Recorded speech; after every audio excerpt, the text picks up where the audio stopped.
She never thought she'd see his face again, let alone on his knees, weeping her name like it was the only thing keeping him alive. The sun in Lagos didn't just shine. It scorched. By mid-morning, the concrete at the Jennifer Group compound shimmered with heat, warping the air above the tiles into liquid. On Sundays, the place was quiet, peaceful.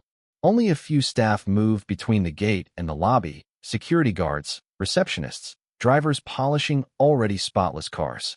And then came the man. He stumbled toward the compound gate, arms shaking, his agbada clinging to a thin, trembling frame. Dust powdered his sleeves and knees. His head, his head, was impossibly large. Swollen, stretched. It pulsed like something unnatural. People stopped in their tracks. Phones dropped. Mouths opened. The man collapsed onto his knees. And then, with both hands raised like he was reaching for heaven or mercy or both, he began to cry. "Geneva," he called. Again, and again, and again. "Geneva, please help me." The name spun through the compound like smoke. Staff peeked from behind columns, some with curiosity, some with fear. A driver leaned out from behind the Bentley, whispering, "Is that his real head?" A cleaner gasped, "He's crying like he knows her." Someone ran. Inside the lobby, the receptionist hit the elevator button a dozen times, hands shaking. "CEO," she cried into the hallway. "There's a man outside. He's sick. He's calling your name. His head is very big." The elevator dinged, and out stepped Jennifer Abraham, 32, calm, controlled, dressed in navy and white, clean lines, no fuss. Her heels clicked softly on the tiles, the kind of sound that made people step aside. Behind her, a few employees formed a nervous line near the entrance, unsure if they were witnessing a threat or history. Jennifer walked into the sunlight and saw him, kneeling on the burning ground, arms still lifted, voice cracked by age and something deeper. His face, creased, shiny from the stretch of skin over his skull, tilted upward, and the world fell away. It took only a second. That face, so strange, yet so familiar, hit her like a slap. Abraham Maurice, her father, the man who left the day she was born, the man who looked at a newborn girl and decided she wasn't enough. Jennifer froze, not from fear, from recognition. She'd only ever seen him in a photo. One photo, faded and bent from years of being folded and unfolded. It lived in a wooden box on her bedside table, next to the Bible her mother read when she thought Jennifer was asleep. The guards waited for instruction. The staff whispered behind her. One voice said, "Should we remove him?" Another asked, "Is it really her father?" Jennifer didn't speak. She couldn't. Not yet. Her throat closed as the years collapsed in on her. One-room apartment. Rusted fan. Her mother's soft voice when Jennifer had malaria. "You are not less because you are a girl. You are a miracle." Nights reading under a dying bulb because electricity was too expensive. Jollof cooked in a pot with a dented lid. And laughter. Laughter so loud it tried to cover the tears. She remembered asking once, "Why don't I have a daddy like the other girls?" And her mother had smiled, even as her eyes shimmered. "Because God gave you me, and I'm double strong." That was her childhood, strength wrapped in suffering, grace wrapped in grief. Now the man who created the wound stood before her, begging. "Jennifer," he croaked again. "Forgive me. I am dying." She wanted to look away, but couldn't. "What happened to you?" she asked, voice low. He coughed, a dry, horrible sound. "My head had started growing. Doctors didn't understand. I lost my job. Lost everything. I trusted the wrong people. Please, give me another chance. Let me say sorry. Let me die with peace." Jennifer's chest burned. Her mother hadn't lived to see the first $1 million contract land on her daughter's desk. She hadn't seen the skyscraper with Jennifer Group etched into the glass. She'd passed away the same night they celebrated Jennifer's first international deal. "You made a door where there was a wall," her mother had whispered. And now here he was, the man who started her life by slamming a door. A voice inside her screamed, "Throw him out." Another voice, softer, calmer, kinder, said, "Don't become what hurt you." She raised one hand. "Wait," she said to the guard reaching forward. Then slowly, deliberately, Jennifer bent down until she was eye level with him. He flinched, surprised that she would come so close. "I remember your face," she said. "I remember the day it left us. I remember my mother's hands holding mine. I remember hunger. I remember working while my classmates slept. He nodded, tears tracking through the dust on his cheeks. But she also taught me this, Jennifer continued. She said, a person is not what they did on their worst day. A person is what they choose on their next day. The man's body trembled. Please, give me a next day. For a moment, even the air didn't move. Jennifer rose. Open the back of the Bentley, she said. Get a blanket. Gently. The staff didn't move at first, stunned into stillness. Then they scattered. One ran to the clinic. Another opened the car. A third whispered into a phone. Phones recorded from behind hands. Someone wept. Jennifer reached into her purse and pulled out a small bottle of water. She crouched again, unscrewed the cap, lifted it to his lips. His hands shook too much to take it, so she helped. The water trickled down his chin. Thank you, he whispered. She nodded. You will not die at a gate. But then his eyes fluttered. His breathing changed. Rough, shallow, fast. His head, too heavy, tipped to the side. Careful, Jennifer said, reaching instinctively. But he was already collapsing. His knees gave way, body folding in slow motion.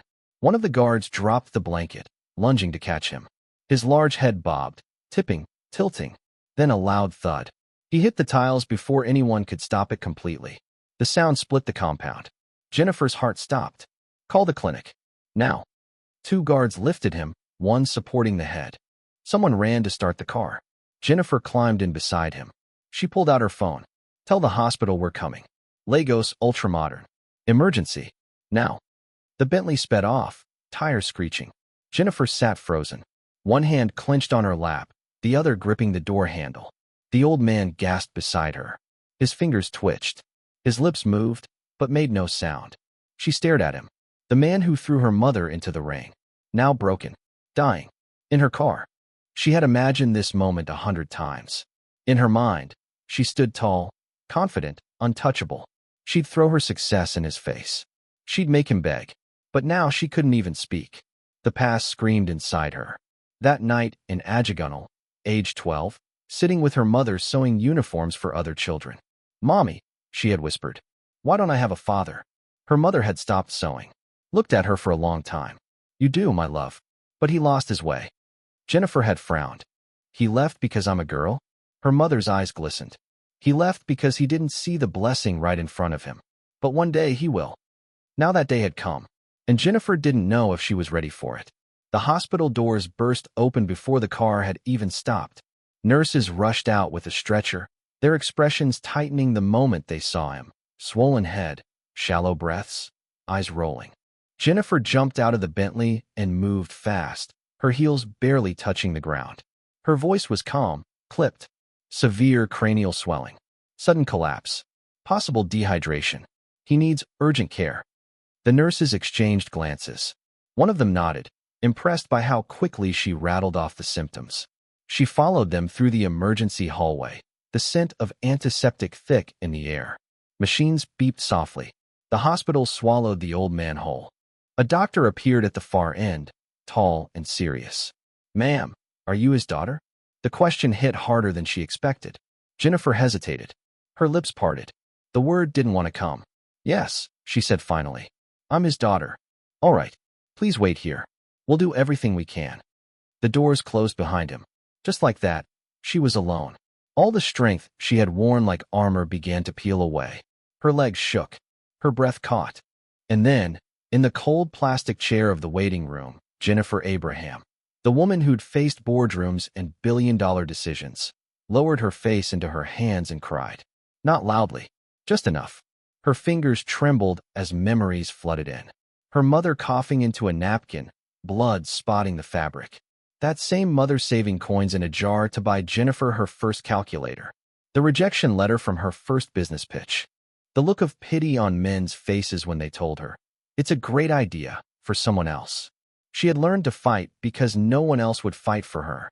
And the first person who should have stood in her corner had walked away before she ever took her first steps. Now that man lay behind a door, half dead, asking her to save him. Hours passed. The doctor returned. He's stable for now, he said.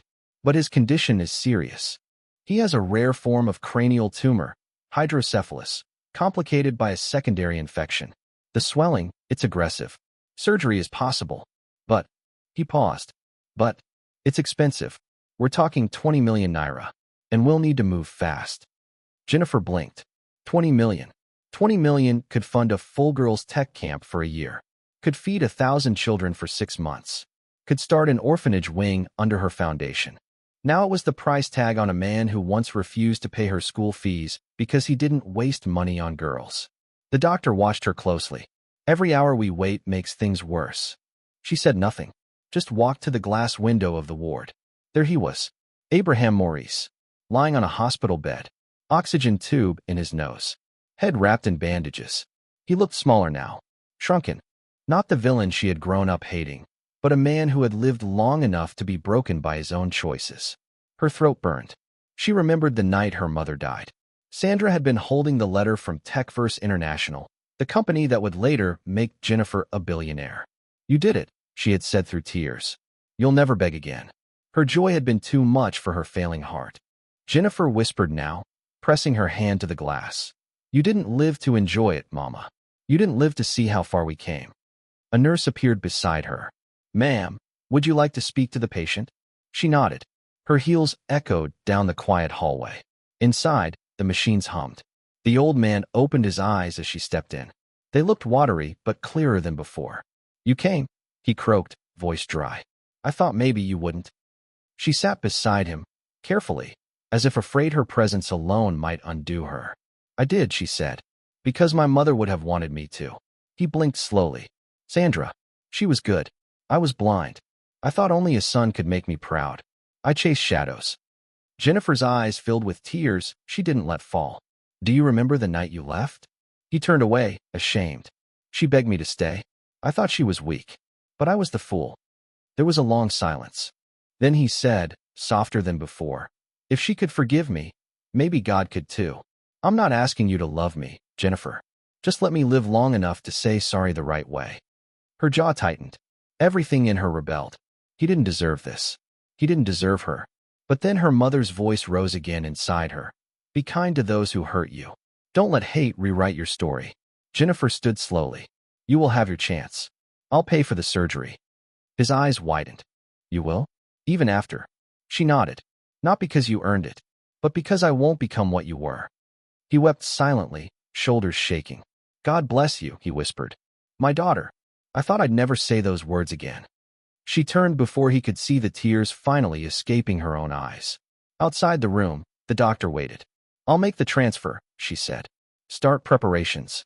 You're saving his life, the doctor said quietly. Jennifer's expression darkened. Let's hope he doesn't use it to hurt someone again. The hospital quieted around her. Rain began to fall outside. But her heart was loud. Too loud. By the time she got home that evening, her mansion in Ikoyi felt colder than usual. Expensive, pristine, and hollow. She poured a glass of water and sat down. On the side table, a photo of Sandra smiled back at her. I did what you would have done, Mama, she whispered. But I'm scared. What if this ruins everything? Her phone buzzed. A message from the hospital. Patient Abraham Maurice prepped for diagnostic scan. Surgery confirmed for Saturday. Payment pending. 20 million. Not the cost of a procedure. The cost of her healing. Her pride. Her mother's memory. She typed back slowly. Payment will be made tomorrow. Prepare everything. Then locked her phone. Leaned back. Whispered to the ceiling. Kindness doesn't mean weakness. She only hoped that was still true. By 9 a.m. sharp, Jennifer Abraham walked back into Lagos ultramodern hospital like a woman arriving at a boardroom, not a daughter returning to her father's sickbed. White blazer, navy blue trousers. Hair pulled back in a tight, neat bun. A face that wore success like second skin. She had already transferred the payment. 20 million naira, gone in a few clicks. Just another transaction in a life full of calculated risks. Except this one wasn't for profit. It was for a man she had spent her entire life learning how not to need. The doctor met her in the hallway, clipboard in hand, eyes unreadable behind rimless glasses. Miss Abraham, he said, tone respectful. The diagnostic scan is complete. The tumor is indeed operable. We've scheduled surgery for Saturday. Jennifer nodded, expression flat. He hesitated, then added, but there's something else.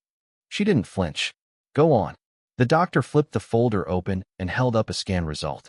During our bloodwork analysis, we discovered something odd. Your father has traces of a rare industrial chemical compound in his system, one that typically comes from toxic waste, specifically high-level industrial dumping, not something a civilian encounters by accident. Jennifer's face tensed. What kind of compound? The doctor named it. Long, scientific, unfamiliar. It's known to be carcinogenic with prolonged exposure. In large enough doses over time, it can trigger neurological decay and cranial swelling, which, we believe, is what happened to your father. Jennifer narrowed her eyes. So you're saying someone poisoned him? Not poison in the traditional sense. But yes, long-term exposure to this compound had to be deliberate. It's not something you'd find lying around in your backyard. Her breath caught for a moment. She looked past the doctor, toward the glass window of the recovery ward. There he was, her father, Abraham Maurice, lying on his back in a hospital gown, head wrapped in clean white bandages, oxygen tube in his nose, his face sagging with exhaustion, his chest rising and falling, barely. She turned back. Could it have come from the environment? Highly unlikely, the doctor replied, unless he worked in or around industrial waste sites. But even then, someone would have had to ignore every safety protocol for this level of exposure. Jennifer's mind was already spinning. Her father hadn't worked with chemicals. He wasn't a laborer or technician. He was a businessman. Her phone buzzed in her pocket. She ignored it. I need to speak with him, she said. Now. The doctor nodded. He's awake. Weak, but alert. Jennifer stepped into the room quietly. It smelled like alcohol swabs and antiseptic. Her father turned his head slightly. When he saw her, he tried to sit up but winced in pain. You came again, he whispered. I wasn't sure. I'm here, she said simply. She pulled a chair closer to the bed. He smiled weakly. You look just like her. Sandra. Jennifer didn't smile back. You should rest. I've been resting for too many years, he said, and missing too many things. She folded her arms. The doctors found something in your blood. His face changed instantly. What did they find? Industrial toxins, she said carefully. Rare compounds, consistent with chemical waste exposure, possibly over a long period. His lips parted slightly, but no words came out. Do you know where it came from? She pressed. He swallowed. His eyes drifted toward the window. For a moment, it looked like he might lie, but then he deflated like something inside him had finally collapsed. There's something I've never told anyone, he said. Jennifer leaned forward. When I left your mother, he began slowly. I started Maurice Construction Limited. We did road jobs, government cleanups, oil site contracts. The money came fast, too fast. I thought I had arrived. I wanted to show the world I didn't need her. Or you. Jennifer didn't interrupt. One day, I was approached by a man, Chief Damien O'Diet. Big name. Controlled half of Port Harcourt. He said he had foreign clients who needed land for storage. Chemical drums. Just temporary. He offered double the usual rate. I didn't ask questions. I should have. Jennifer's blood ran cold. She knew that name. He told me it was harmless, her father continued. Just sealed drums. No leakage. No risk. I leased them land near the old refinery by the river. His voice dropped, but the drums leaked. Jennifer's stomach tightened. Workers got sick, he whispered. One died. The others disappeared. When I threatened to report it, Damien sent men to my house. They said accidents happen. Said if I valued my life, I'd stay quiet. Why didn't you go to the authorities? He laughed bitterly. The same authorities on his payroll? I had no proof. Only a sick body and guilt. Jennifer stood. She turned away from him, staring at the heart monitor beeping steadily beside the bed. I should have come clean earlier, he said. But by the time the symptoms started, I was already a walking corpse. She clenched her fists. Damien is one of my company's investors. What? She turned. He owns 8% of Jennifer Group through a silent partnership. I shook his hand last year at our foundation gala. Her father's eyes widened in horror. Jennifer, listen to me. You need to stay away from him. He's not just powerful. He's untouchable. He buries the truth, and the people who carry it. But Jennifer's voice was steady now. Cold. He buried you. He tried to sit up again. Please, don't go near him. Don't dig into this. You don't know the kind of man he is.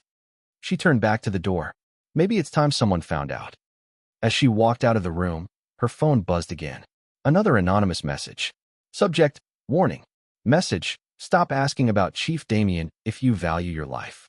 Attachment: photo of you leaving hospital, 7:14 a.m. Her breath caught. The photo was recent. From that morning. Someone was watching her. Inside the hospital. Outside the ward. She turned in the hallway, heart pounding. Every nurse. Every cleaner. Every technician suddenly felt suspicious. Jennifer stepped out into the bright morning sun. For years, she had ruled boardrooms and built empires with logic and control. But now she was standing on the edge of something far more dangerous than rejection or bias. This was legacy-level danger. Whatever her father buried was starting to rise. And the man who poisoned his body wasn't finished yet. By midday, Lagos had turned gray. Rain clouds rolled in, but no one noticed the sky inside the Jennifer Group tower. The air in the boardroom was too thick, too still, holding tension like a breath no one dared to release. Jennifer stood alone in her office, facing the wall of glass that overlooked the city. She could see the endless roads, the bright rooftops, the pulse of a place that never truly rested. Lagos had given her everything. Its chaos, its hunger, its test of will. And now it was asking something more. It was asking her to risk everything she'd built. She glanced at her phone again. The anonymous message was still there. Stop asking about Chief Damien if you love your company and your life. Attached was a blurry photo. Her, walking out of the hospital just that morning. Head slightly bowed. Face tired. Watched. She hadn't seen the camera, which meant whoever sent this had been closer than she realized. A knock. Jennifer turned sharply. Her receptionist poked her head in. Ma'am, Chief Damien is here. He's waiting in your office. Jennifer's heart didn't race. It simply slowed. As if bracing.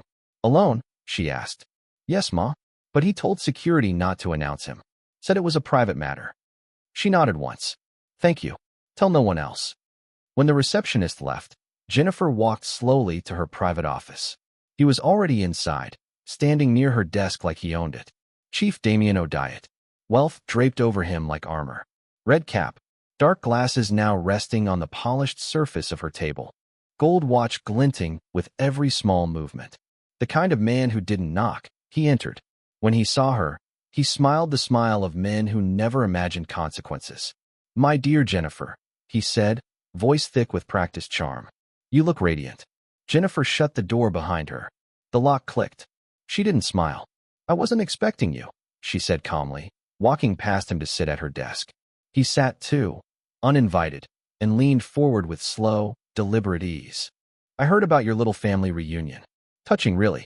A sick man, long-lost daughter, redemption. It'll make a fine documentary.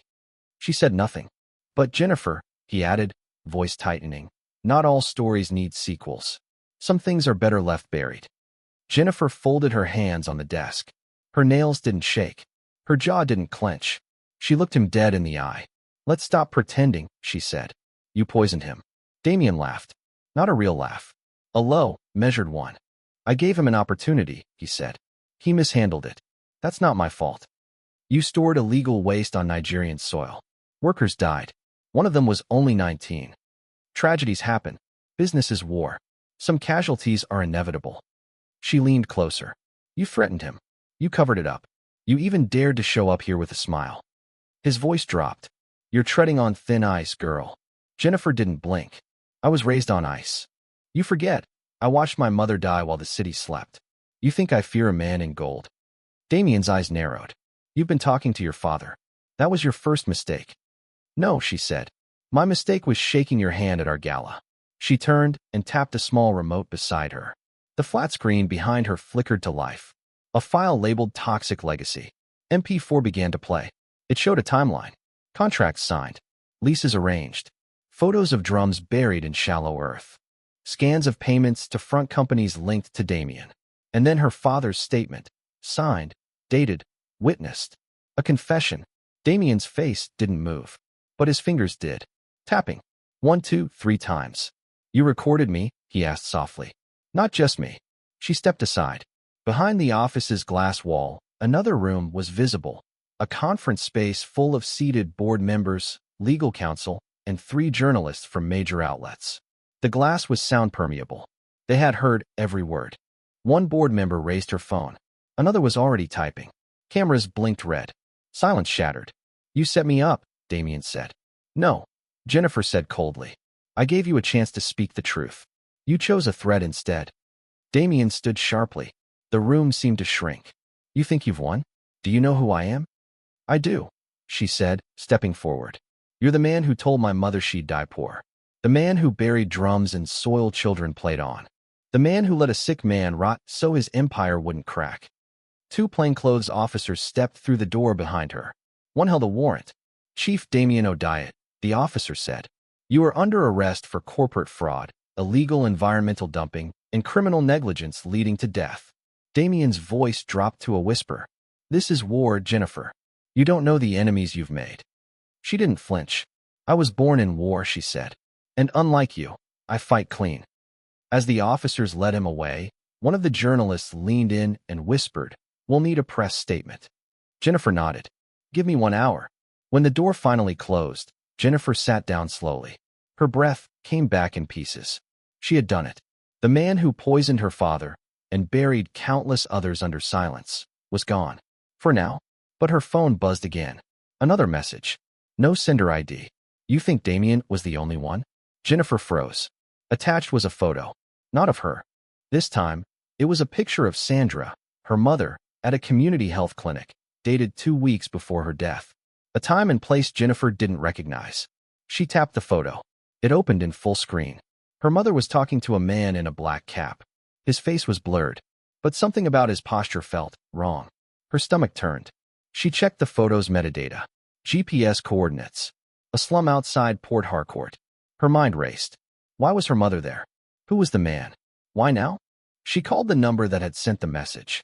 No ring. Disconnected. She sat in the quiet for a long time. Then she whispered to herself, It's not over. That night, she returned to the hospital. Her father was sitting up, stronger now. The swelling had reduced. His voice was clearer. You did it, he said. Jennifer didn't answer right away. She sat beside him. He's been arrested, she said. Her father looked away. You've done what I never could. You exposed him. No, Jennifer replied quietly. I just lit the fire. But something tells me the darkness runs deeper. He didn't respond. She stood. He tried to take her hand. She let him. You're strong, he whispered. No, she said. I'm healing. There's a difference. She stepped out into the hallway. The city lights blinked outside like a warning. She didn't feel triumphant. She felt watched. Damien was gone, but the rot was still breathing. She knew one thing for certain. The past had more secrets, and someone didn't want her to find them. The morning after Damien's arrest, Lagos woke to a new storm, not in the skies, but across screens. Billionaire tech CEO exposes corrupt business tycoon. Jennifer Abraham brings down former ally over toxic waste scandal. Justice or revenge? The internet can't decide. News anchors praised her courage. Commentators dissected her motives. Social media boiled with debate. But Jennifer wasn't watching. She sat in her private study, phone turned off, blinds closed, holding the photo from the anonymous message. Her mother, Sandra, captured on a street Jennifer didn't recognize, standing outside a rundown community clinic, talking to a man with a blurred face. The timestamp was 2 weeks before Sandra died. The GPS pointed to a district on the edge of Port Harcourt, nowhere near where her mother had supposedly spent her last days. The questions crawled under her skin. Why was her mother there? Who took the photo? And why send it now? A second message arrived. Your mother knew things. The kind of truth men kill to keep buried. That was it. No name. No hint of origin. She rose, grabbed her coat, and left. By noon, she was back at Lagos Ultramodern Hospital. Her father looked stronger, sitting upright, sipping warm tea, dressed in a new robe. He smiled when he saw her. You're back, he said. I need answers. His smile faded. About what? Jennifer sat down, placing the photo in his hands. This, 2 weeks before she died. She was here. Why? He stared at it for a long time. His fingers trembled. Then he sighed, deep and slow. She never told you? Told me what? That she tried to stop it all. Jennifer's chest tightened. Stop what? The dumping, he whispered. The deaths. Sandra found out about Damien years ago, through a nurse she worked with. A girl from Rivers State who lost a brother to water poisoning. Sandra followed the trail. She went to that clinic because one of the survivors was hiding there. She was collecting statements. Jennifer could barely breathe. She wanted to report it, she asked. She wanted to bring it all down, he said. She was terrified, but she never stopped. And then she got sick. Fast. Sudden. I thought it was her heart. But now. He trailed off. Jennifer stood. You think she was silenced? His eyes filled. I think Damien knew she was close. And that she would never stay quiet. Jennifer turned toward the window. The hospital glass reflected her face and something else, resolve. She died before the story could break, she said. But not before someone noticed what she was doing. And now they're watching me. She turned back to him. I'm going to finish what she started. He shook his head. It's too dangerous. Damien was just one part. There are bigger men. Politicians. Foreign firms. You'll get yourself killed. She stepped forward. I'd rather die in truth than live in fear. That evening, she called a private meeting at Jennifer Group headquarters. Only her closest team, her legal counsel, her foundation director, her head of security. On the table, maps of known toxic sites, satellite imagery, financial trails, employee testimonies. This doesn't stop at Damien, she said. It goes deeper. Hidden companies, bribed regulators, dying communities. And we have the data. But Jennifer, her lawyer said, this is dangerous territory. If we publish this, we'll be targets. She nodded, which is why I'm not publishing it under Jennifer Group. They stared at her. I'm launching a new foundation, she said. In Sandra's name. Its first project, exposing corporate environmental crimes in Nigeria. Fully independent. Fully transparent.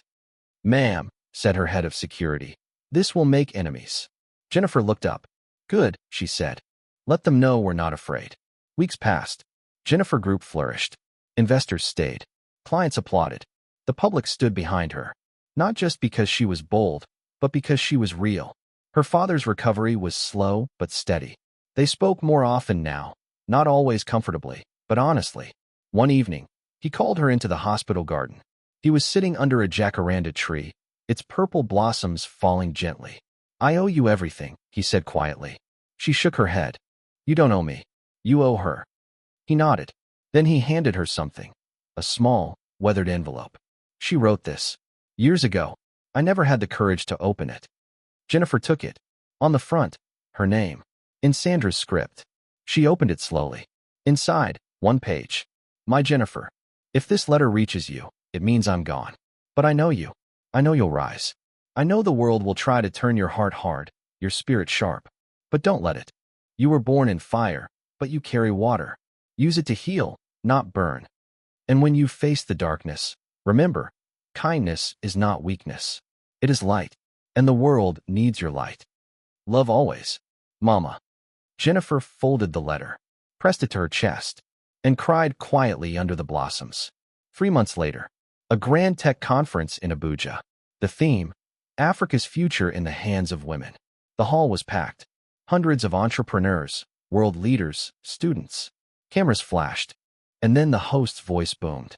Please welcome CEO, visionary, and founder of the Sandra Foundation, Miss Jennifer Abraham. The applause was thunderous. She stepped onto the stage in a white suit. No script, just truth. She looked out at the faces. Young women, young men, dreamers. And she began. I was raised by a woman who had nothing but courage. She taught me that kindness is not weakness. It is power. Her voice trembled, just slightly. When my father abandoned me at birth because I was a girl, my mother didn't curse him. She prayed for him. Years later, when life brought him back to me, sick and dying, I helped him. She paused, not because he deserved it, but because I refused to become what hurt me. Silence. Then applause. She smiled. But it wasn't for them. It was for her mother. For those who feel forgotten, she said. For the girls told they're not enough, I'm here to say, kindness can change everything. The room exploded. Tears. Cheers. Ovation. In the front row, her father sat in a wheelchair. Clapping. Crying. And that night, on the flight back to Lagos, Jennifer looked out the window and whispered to the stars. Mama, I kept your promise. I didn't let hate win. Her phone buzzed. A message from the UN. Congratulations. You've been nominated for the Global Kindness Leadership Award. She smiled softly. It all began with a man at her gate. A father she thought she'd never forgive. But kindness opened the door. And when kindness walks through a door, even pain has no choice but to step aside.